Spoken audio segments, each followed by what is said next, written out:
people who knew Mahala Douglas fell into two camps: the men and the servants who adored her, and the women who bit their lips and reserved judgment right up to her death, wrote Sally Luther, a journalist for the Minneapolis Sunday Tribune, in November 1947. The article was published because Mahala's elegant Deep Haven, Minnesota estate, Waldon, and all of its contents were being sold at auction. The public clamored to get an inside look at the fabled home and to own a piece of Lake Minnetonka history. During the sale of Waldon's contents, people purchased bits and pieces of Mahala's life. Everything from an urn purchased on a trip to China to Ouija boards to books of poetry were being sold and scattered across the state, set adrift from the memories that bound them together. Despite the division of the estate, Mahala's memory lived on, and she has continued to be a subject of fascination. One event of her storied life stood out above all else in public memory. She was a survivor of the Titanic, but she was much more than that. She led a long and fascinating life, often flouting society's expectations of women in the late 19th and early 20th centuries.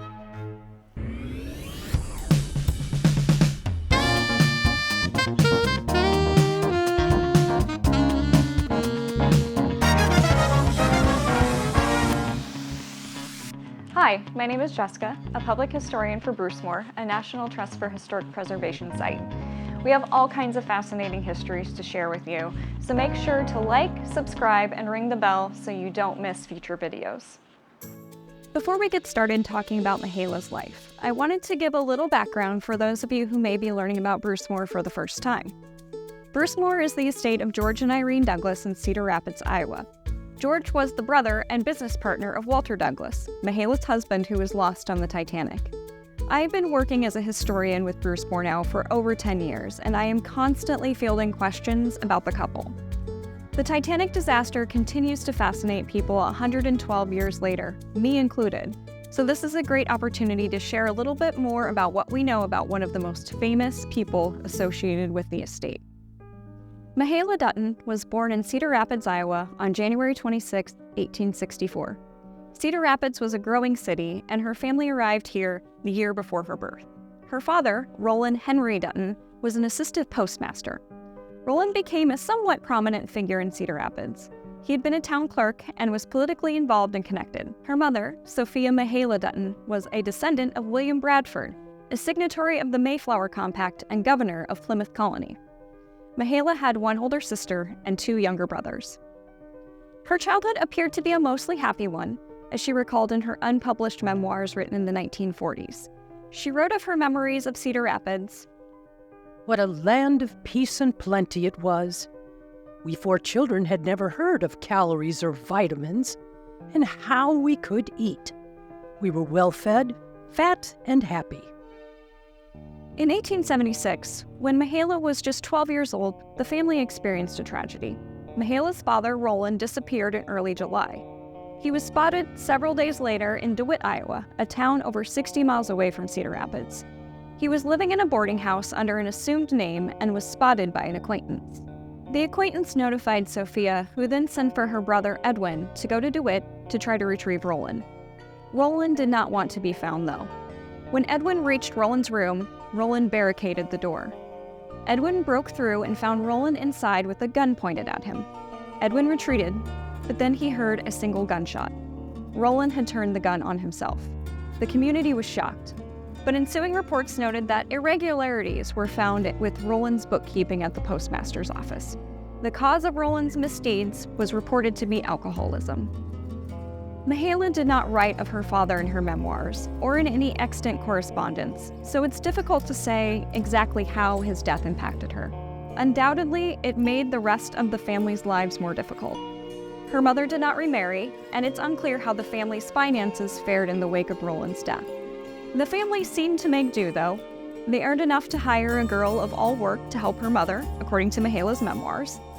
Mahala held great admiration for her mother, who held the family together, writing, "My little mother, beautiful she was, proud, kindly, loyal, cheerful under adversity, her best foot always forward." From a very early age, Mahala had a bold and willful personality. She received her education in the public schools of Cedar Rapids. I was the teacher's pest, she wrote. Always doing the thing I should not, and always being caught. Standing in the corner, a most embarrassing punishment to most of the children, became a matter of habit to me. She attended LaSalle Seminary in Mount Carroll, Illinois, and Mahala continued with her rule breaking and almost got expelled from the school for staying out ice skating with a boy. The scandal. Mahala never seemed to have any trouble finding suitors, despite the fact that she felt that she was not particularly beautiful. She wrote that, "Beauty was never my portion. My nose was the tragedy of my young life. I heard a man say, 'Too bad about Pet Dutton's nose. I do hope she'll grow into it.'" Her legs, on the other hand, were her favorite feature. At least one other suitor must have agreed. He stole her red stockings one day after a swim. He supposedly filled the hose with sand and hung them as trophies in his college dormitory. Mahala had a deep contralto voice and had loved to perform since she was a child. She studied vocal music in school, as well as piano, German, and painting. After LaSalle, she was sent to Boston to study music. She lived with her family in the area, and her time in the East smoothed her Western edges. When she returned to Cedar Rapids, she began teaching music, directing her church choir, and performing locally and regionally. She once performed as Buttercup in HMS Pinafore, which she believed was her greatest role. Her career on stage was not long-lived, though. She married Louis Benedict, a local insurance agent, on December 10, 1891. Newspaper accounts described the wedding as a joyous affair and a major society event. This meant, for the most part, an end to Mahala's aspirations. She wrote, "I always wanted a career, but my dear mother was very wise in discouraging my ambition." She did continue to perform occasionally at small recitals, and she frequently opened her home for concerts and lectures. She even went to Chicago briefly to study further, but admitted to herself that after her marriage, she was no longer serious about her career. Interestingly, Mahala does not mention Louis in her memoirs, and the pair are infrequently mentioned together in the society pages of local newspapers. In fact, Mahala is more frequently mentioned in the company of her friends, the Douglas family, than she is with her husband. Mahala had been friends with the Douglas brothers, George, Walter, and William, since she was a child. George was one of the groomsmen at Mahala and Louis's wedding, and Mahala appeared to be quite close friends with Lulu Camp Douglas, Walter's first wife. At the turn of the 20th century, Mahala develops the urge to travel. In January of 1904, Mahala leaves for a tour of Europe with friends. She ends her tour in Paris, where she stays with William Douglas and his wife. On her return to the U.S., she stayed in Minneapolis with family and did not return to Cedar Rapids. At some point, Mahala and Louis divorced, but it is unclear when or why the divorce took place. It was exceedingly difficult for women to initiate divorce in this period, and it was a legally risky maneuver, as women were unlikely to receive property or monetary assets from the courts. Iowa had only 6 grounds for divorce in this period: adultery, desertion, conviction of a felony, habitual drunkenness, and cruel and inhumane treatment. Prior pregnancy was the 6th charge, but it was rarely cited as a cause in the state. So for Mahala's divorce to have been successful, either she or Louis had to prove that one of these conditions was met. Furthermore, even when divorce was successful, it often left the woman marked by society as a divorcee and considered a social pariah. It was no wonder that Mahala likely did not want to return to Cedar Rapids. Mahala was never one to let society dictate her happiness, though. In November of 1906, at age 42, Mahala married again. Her longtime friend Walter Douglas had been a widower for many years and had 2 adult sons. Walter was an heir to the Quaker Oats fortune and was an owner of a successful linseed oil business in Minneapolis. The couple married in New York and then stayed in Washington, D.C. for several months, then traveled to Europe. Her niece, Ellen Douglas, recalled that the marriage was considered scandalous at the time, but that her mother reported that the 2 of them were just plain in love.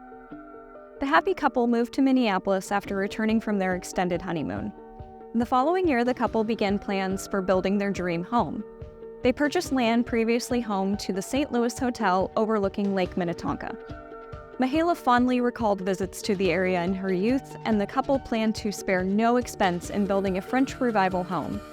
They hired prominent Chicago architect Howard Van Doren Shaw to design the home, which took about 2 years to complete and cost an estimated $100,000. They named the home Waldon, an ironic allusion to Henry David Thoreau's famous cabin on Waldon Pond, and a combination of Walter's first and middle names, Walter Donald. The couple moved into Waldon during the summer of 1910. They furnished the home with antiques collected from their many travels and hosted a few parties, including a wedding for a family member. They planned to travel to Europe again in the spring of 1912 to celebrate Walter's retirement and to purchase more pieces for Waldon. Walter had wanted to be back at Waldon for his birthday on April 21st, so they chose to book their return trip on the Titanic. To learn more about Mahala's experience on the Titanic, stay tuned to this channel. After surviving the Titanic disaster and losing her beloved husband, one could imagine that Mahala would have lost her wanderlust. But quite the opposite seemed to be true. Mahala inherited the majority of Walter's nearly $3.5 million estate and had the freedom to do exactly as she liked. Mahala seemed to pass 1913 quietly, but by 1914, she was back on an ocean liner, crossing the Atlantic again. She spent the spring in Paris. It was all very gay, very chic. The whole world seemed pleasure-bent. The whole world was at peace. Little did she know that Europe was about to break out into conflict on a scale yet unseen. She was on her tour of Europe when Archduke Franz Ferdinand was assassinated at the end of June. She narrowly escaped being trapped in Germany and recalled that she must have been in one of the last cars to leave the country as the borders were closed. They came into Paris just as the French government destabilized. She spent a harrowing few weeks at the Paris Ritz with no plausible means of escape, as the banks had fallen and her credit was worthless. She wrote to friends in London and was promised a safe place to stay should she be able to make it across the channel. She later wrote, "We had a chance to get a boat from Bologna. Through the Ritz, the blessed Ritz, we got a compartment on the train, and we arrived at the station to find a mob in a panicky flight. I, being small and quick, and shall we say sassy, was told to mount the train and get that compartment. I dodged under and about and through the crowd. I got my hand on the handle of the door of the much-desired refuge. It was locked. An Englishman with a Britannia rules the waves air had arrived after me. He placed his large and lordly hand over mine and insisted that the compartment was his. I refused to be dislodged." Mahala stood strong and got her compartment, making her way to London the day before the news arrived that the Germans had invaded Belgium. She got word to her brother that she was safe in London and then left on the Olympic for New York. The boat was full and sailed in darkness to avoid the notice of submarines.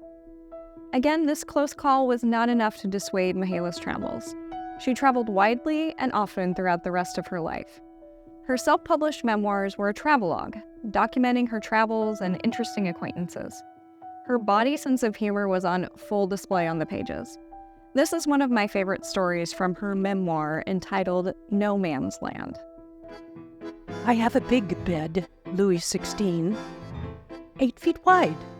It has been christened No Man's Land, and I boast that the barbed wire entanglements have never been taken down. One gay night, we were having a late party. One of the men who had proved most conclusively that the 18th Amendment, so far as he was concerned, was null and void. He insisted that he was armed with nippers and a gas mask, that he intended to pass the night in No Man's Land. Of course, he was made to see at once the error of his ways, disarmed and sent home. When I turned in, I said proudly to Berta, my maid, 'One of the gentlemen insisted on sharing No Man's Land with me tonight.' 'Where is he?' she asked, intrigued with the idea. 'Gone home,' I said, virtue triumphant. 'Oh, madam, what a pity. I have waited all these years to put on the best sheets.'"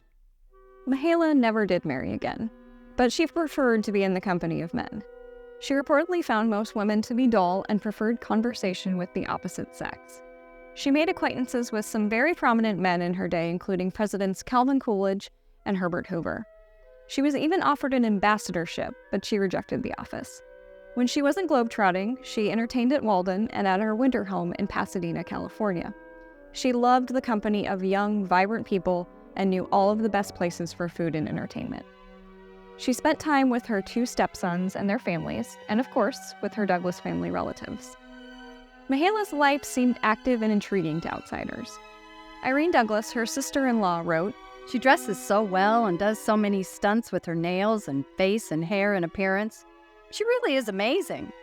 I heard a woman at the luncheon ask who she was and comment on her interesting appearance. She is very popular." But Mahala's life was not perfect, and tragedy continued to follow her. Her stepson George led a troubled life. He struggled with alcoholism and had numerous legal issues. Finally, he managed to remain sober and joined the British Expeditionary Forces and served in World War I. He was wounded during his time as a motorcycle dispatch rider, but survived the war and was lauded as a hero and finally earned his inheritance as stipulated in his father's will. Just 3 years after claiming his inheritance, he was killed in an automobile accident in France at age 37. She outlived almost all of her family. She lost her mother in 1901, and then all of her siblings between 1936 and 1941. Irene wrote of Mahala that she's restless and uneasy and depressed. She really doesn't know what to do with herself and clings to Edward, her remaining stepson, and his babies these days. She has money, but not peace. She would lose Irene in 1937, and then her brother-in-law, William, a few years later. Mahala financially supported William and his family, as William had been cut from his father's will and had lost his share of the remaining fortune.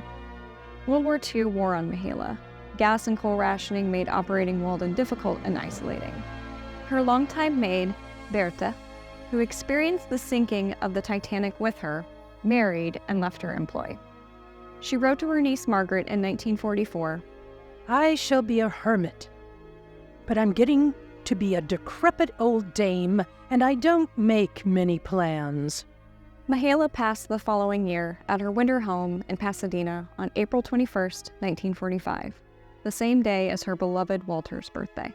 In 1925, author and Cedar Rapids native Carl Van Vechten wrote The Tattooed Countess.